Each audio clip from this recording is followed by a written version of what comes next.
Assalamualaikum warahmatullahi wabarakatuh. Ya, alhamdulillah ketemu lagi dengan Bu Hindun ya.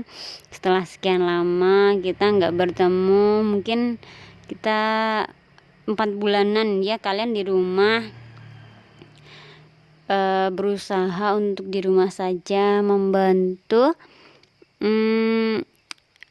sebagai pahlawan ya. Baru kali ini ya kita membantu negara.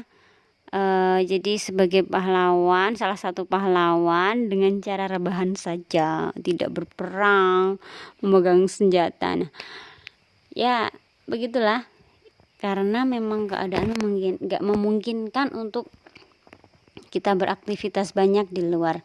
Oke, bagaimana? Sudah siap ya untuk kita mulai pembelajaran pada hari ini? Semoga kita semua dalam keadaan sehat walafiat. Semoga kita semua selalu dalam lindungan Allah Subhanahu wa taala. Amin. Ya, dengan media seperti ini tidak apa-apa ya. Bu Guru sudah berusaha mencari dan media pembelajaran yang sesuai, yang mudah, murah, cepat ya, yang nyaman lah untuk kita semua, agar yang penting pembelajaran bisa berjalan meskipun tidak senyaman ketika sedang di kelas, bisa tatap muka. Nah itu ya, pokoknya kita syukuri saja apapun keadaan yang terjadi pada kita saat ini. Alhamdulillah. Assalamualaikum warahmatullahi wabarakatuh. Alhamdulillah, mari kita bersama-sama mengucap syukur alhamdulillah atas segala nikmat dan karunia-Nya yang telah diberikan oleh Allah kepada kita semua, sehingga kita semua bisa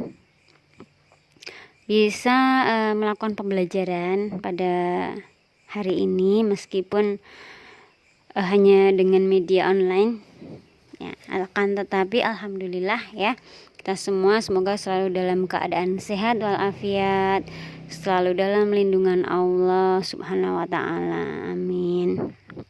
Ya, terlebih dahulu mari kita bersama-sama membaca doa sebelum kita memulai pelajaran pada hari ini. Bu Guru pimpin dari sini ya. A'udzubillahi minasyaitonirrajim. Bismillahirrahmanirrahim. Asyhadu an la ilaha illallah wa asyhadu anna Muhammadar Rasulullah. Raditu billahi robba wa bil islami dina wa bil qur'ani imama wa bi Muhammadin nabiyya wa rasula. Rabbi zidni ilma warzuqni fahma. Amin.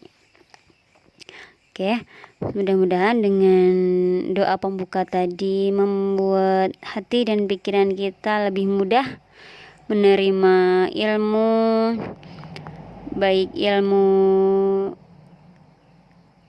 yang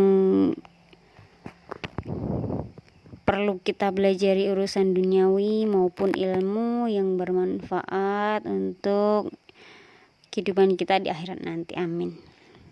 Ya, kita akan mulai dengan mata pelajaran fikih ya. Yang dari SD mungkin belum tahu ya, fikih itu belajar mata pelajaran apa. Nah, kalau yang dari MI insya Allah sudah 6 tahun belajar tentang fikih. Jadi sifatnya belajar kembali, mengingat kembali. Mudah-mudahan yang dulu belum lupa, nggak lupa ya. Jadi ini hanya mengulang. Kemudian untuk yang dari sekolah dasar atau dari SD, nah ini penting karena itu berkaitan dengan ibadah. Mata pelajaran fikih itu berkaitan dengan fikih ibadah. Jadi kaitannya dengan kita, urusannya ibadah dengan Allah. Kemudian fikih bermuamalah.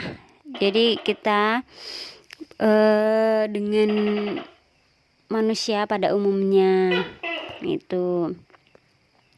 Nah, materi yang akan kita pelajari pada 1 semester ke depan yaitu tentang toharoh.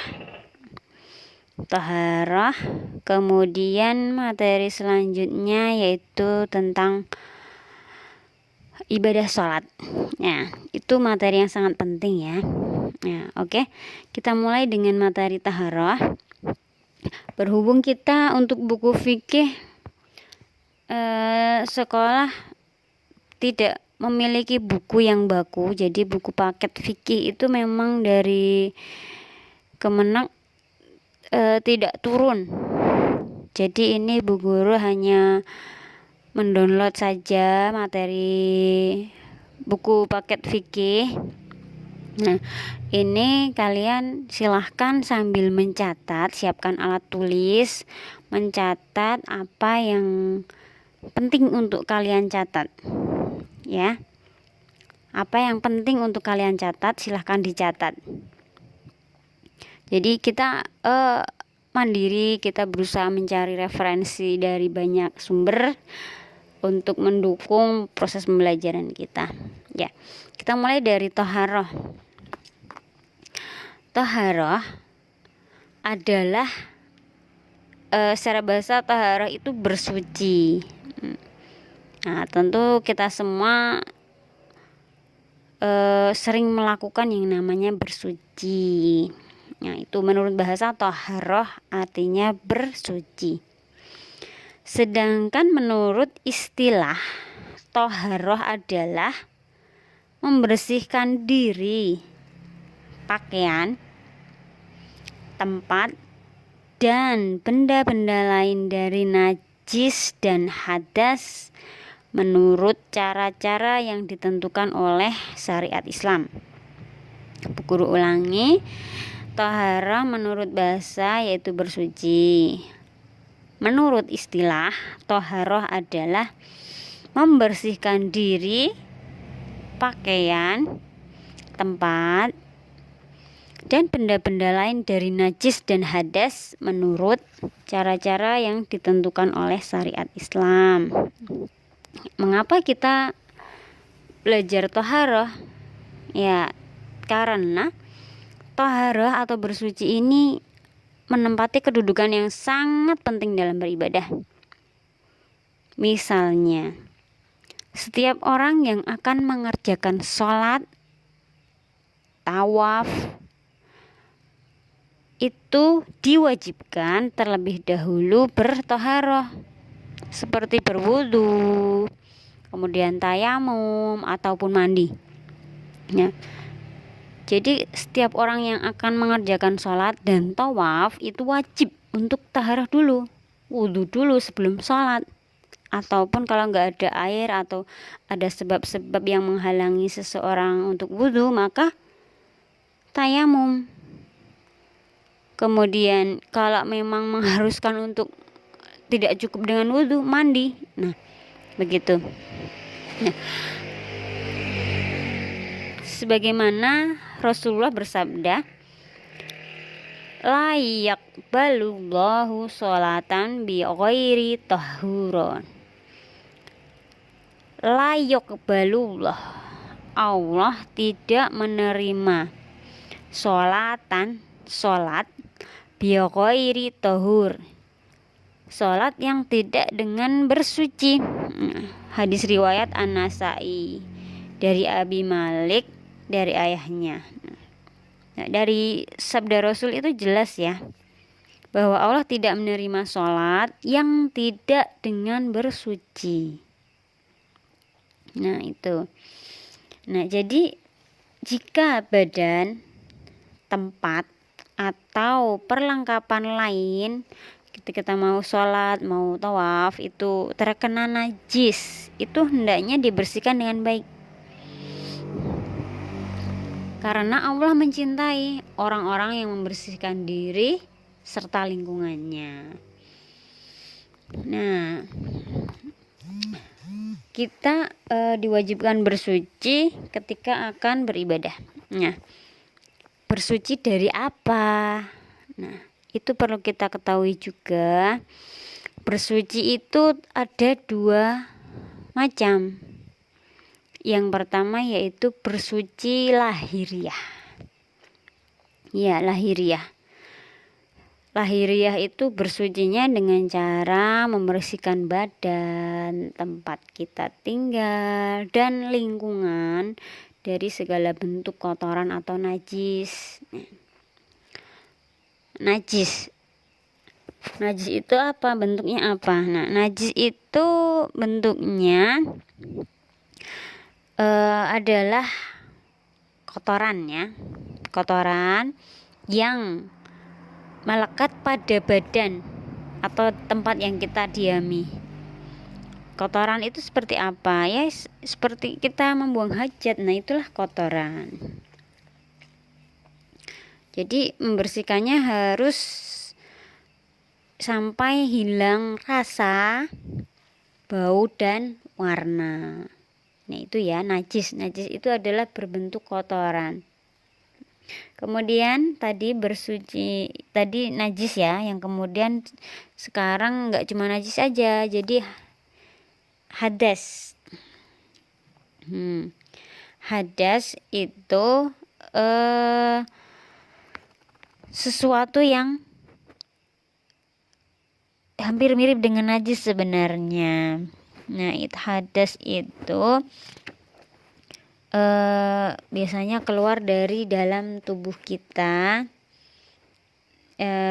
misalnya kentutnya itu kan termasuk hadas. Nah, itu mewajibkan kita untuk wudhu, mandi. Selain itu juga misalnya kita habis buang hajat. Nah, hajat itu adalah hadas, tetapi memang nggak mengenai kita, akan tapi mewajibkan kita untuk berwudu. Misalnya buang air kecil, buang air besar, kentut. Nah, itu termasuk hadas. Itu hadasnya hadas kecil ya. Kemudian kalau keluar air mani, nah itu juga hadas, tapi hadas besar. Jadi itu mewajibkan untuk nggak cuma wudhu tetapi mandi. Nah, itu akan kita pelajari lebih lanjut di materi selanjutnya ya. Ini singkat saja dulu. Kemudian tadi kita bagi ya, bersuci itu tadi bersuci lahiriah. Jadi yang terlihat kita sucikan, kita bersihkan dengan cara dibersihkan atau dengan wudhu atau dengan mandi. Nah, sekarang bersuci batiniah. Jadi bersuci batiniah itu kita membersihkan jiwa dari kotoran batin, misalnya berupa dosa ataupun perbuatan maksiat, seperti takabur. Takabur itu kan kita merasa yang paling benar, yang merasa paling bisa, paling taat, paling takwa. Nah, bisa dengan seperti itu. Syirik. Kemudian syirik juga. Syirik itu menyekutukan Allah. Menyekutukan Allah atau menganggap bahwa Allah itu ada yang menandingi. Nah, itu dengan cara apa kita membersihkan batin? Itu dengan cara bertaubat. Bertobat pada Allah dengan tidak mengulangi lagi perbuatan tersebut. Kemudian mengganti atau menutupnya dengan perbuatan yang baik. Itu ya. Tadi pengertian taharah sudah. Taharah artinya bersuci menurut bahasa. Menurut istilah, saya ulangi, taharah adalah membersihkan diri, pakaian, tempat, dan benda-benda lain dari najis dan hadas menurut cara-cara yang ditentukan oleh syariat Islam. Kemudian setelah pengertian, kita pelajari juga macam-macam alat taharah. Macam-macam alat untuk bersuci. Apakah hanya air yang bisa kita gunakan untuk bersuci? Terus bagaimana jika di suatu tempat kita tidak menemukan air? Nah, bagaimana caranya? Apakah akhirnya terus tidak bersuci? Tidak ya. Dalam hal ini Islam memberikan rukhsah atau kemudahan atau keringanan. Jadi enggak hanya dengan menggunakan air saja, tetapi yang paling utama jika ada air, gunakanlah air terlebih dahulu. Ya. Dalam Islam alat untuk bersuci itu ada 2 macam, yaitu benda yang padat dan benda yang cair. Benda yang padat itu bisa batu, bisa kertas. Kalau sekarang tisu ya, nah tisu itu juga bisa, daun, kayu. Itu asal benda tersebut dalam keadaan bersih dan tidak terpakai. Jadi kalau yang bisa kita gunakan untuk bersuci itu sesuatu yang tidak lagi akan dipakai, gitu ya. Jadi kalau kertas yang masih berupa buku sebaiknya jangan, tapi kertas yang memang disobek untuk keperluan bersuci itu bisa. Tadi alat yang bisa digunakan untuk yang bersuci tadi benda padat tadi ya. Kemudian sekarang benda cair. Ya, benda cair yang boleh digunakan untuk bersuci adalah air. Nah, jadi ada air yang boleh digunakan untuk bersuci, ada pula yang tidak boleh atau tidak sah untuk bersuci. Nah, itu nanti kita pelajari lagi tentang yang namanya air, benda cair ya. Ya, itu silahkan dicatat dulu apa yang Bu Guru sampaikan ini. Habis ini akan Bu Guru lanjutkan materinya. Sekarang kita pelajari macam-macam air. Macam-macam air. Jadi air yang boleh digunakan untuk bersuci maupun yang tidak boleh digunakan untuk bersuci. Yang pertama, air yang suci dan mensucikan. Itu air yang halal untuk diminum dan sah digunakan untuk bersuci. Misalnya air hujan, air sumur, air laut, air salju, air embun, air sungai. Nah, itu selama belum berubah warna, bau, dan rasa. Selanjutnya, air suci, tapi tidak mensucikan. Jadi asal hukum airnya halal untuk diminum, tapi tidak sah untuk bersuci. Misalnya apa? Misalnya air kelapa, air teh, air kopi. Nah, itu kan suci tetapi tidak untuk bersuci. Selanjutnya air mutanajis, yaitu air yang terkena najis. Air yang terkena najis tidak halal untuk diminum dan tidak sah untuk bersuci. Karena apa? Karena air itu sudah berubah warna, bau, rasa, terkena najis. Nah, itu ya. Air yang terkena najis namanya air mutan najis. Kemudian air yang makruh dipakai bersuci. Makruh untuk dipakai bersuci seperti apa itu? Air yang terjemur atau terkena panas matahari dalam bejana. Jadi air yang berada dalam sebuah bejana atau ember ya, kita biasanya pakai ember, itu makruh jika dipakai untuk bersuci. Selain bejana atau ember yang terbuat dari emas dan perak. Mohon maaf ada iklan lewat. Si Toke sedang memperdengarkan suara emasnya. Kita dengarkan bareng-bareng.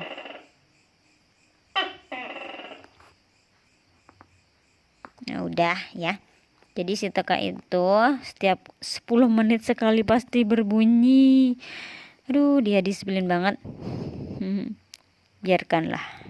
Dia juga punya hak untuk hidup kan. Selanjutnya air mustakmal, yaitu air yang telah digunakan untuk bersuci walaupun tidak berubah warnanya. Air ini tidak boleh digunakan bersuci karena dikhawatirkan telah terkena kotoran atau najis sehingga dapat mengganggu kesehatan. Itu tentang macam-macam air. Itu bisa kalian ringkas ya. Jadi yang tadi diringkas, dan selanjutnya yang macam-macam air ini juga silahkan diringkas, dicatat dalam buku. Oke. Jadi untuk pertemuan pada hari ini Bu Guru cukupkan sampai di sini dulu. Untuk selanjutnya kita pelajari tentang macam-macam najis dan tata cara toharohnya. Ya, itu bisa kalian terlebih dahulu pelajari agar pertemuan kita selanjutnya kalian lebih paham ya. Oke, mari kita akhiri dengan bersama-sama membaca hamdalah. Alhamdulillahirabbil alamin. Bu Guru cukupkan sampai sekian. Ada salah kata dari Bu Guru mohon maaf. Assalamualaikum warahmatullahi wabarakatuh.